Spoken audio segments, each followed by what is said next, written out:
From our New York studios, let's go inside her story with Jackie Reed. Good morning, Jackie. Good morning, Tom, Sybil, and Jay. Listen, you guys, for many women, divorce can not only leave you with a broken heart, but some serious credit problems due to your ex doing things like not paying his bills post-divorce. I met a woman who told me it took her more than 7 years to fix her credit after her divorce.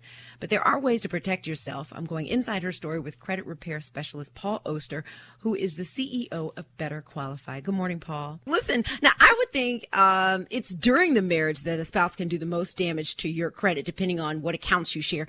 But don't you and your credit reports kind of go separate ways after the divorce? I mean, how can an ex still do damage after the divorce papers are signed? Unfortunately, if a couple gets to the point where they're actually getting a divorce, both spouses, and oftentimes the woman for sure, needs to realize that a divorce decree does not supersede the original creditor agreement. Probably the most important thing that folks are going to take away from today's show. What that means is if a judge orders a spouse to pay all of the credit card bills and their joint accounts, and let's say there's $100,000 worth of debt in those credit card bills, and the woman says, okay, well, if he's going to pay that, and that offsets some of the other monies in the marital settlement agreement, she doesn't take as much from a savings account or a 401k because he's responsible for $100,000. If he does not pay, she is ultimately responsible in the eyes of the creditor. And it's an amazing thing. They don't care what the judge says. If you have joint accounts, it is imperative that they get closed immediately, they get separated, and they get paid. You cannot take his word for it. Obviously, if you're going through a divorce, there were problems already. We see the damage every single day, and I listen to women pouring their hearts out, but the judge said.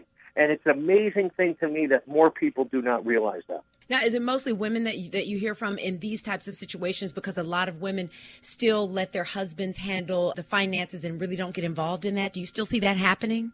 Very large percentage of our clients have come through a divorce, and oftentimes it's the woman who suffers more.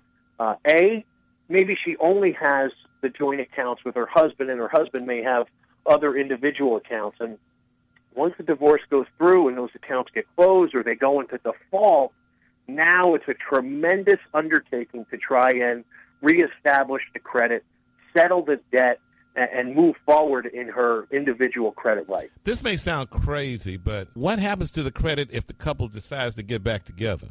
Then they would both be responsible at that point in time. It won't get any better.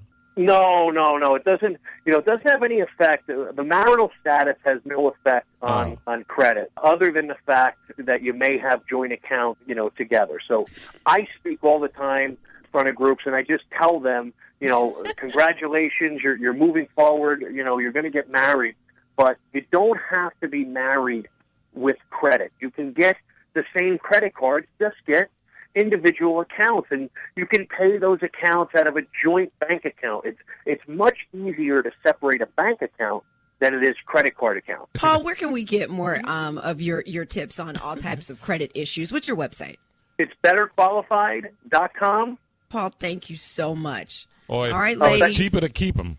You said it, not me, Tom. .com. Paul, do you think prenups are smart? If you don't have a lot of money? Oh, yeah, I can answer that one. No, but do you have to be rich and famous to have a prenup? No, and prenups are smart, but again, they don't supersede original agreement, and it's almost a separate issue to deal with. A prenup will not protect you against credit card default.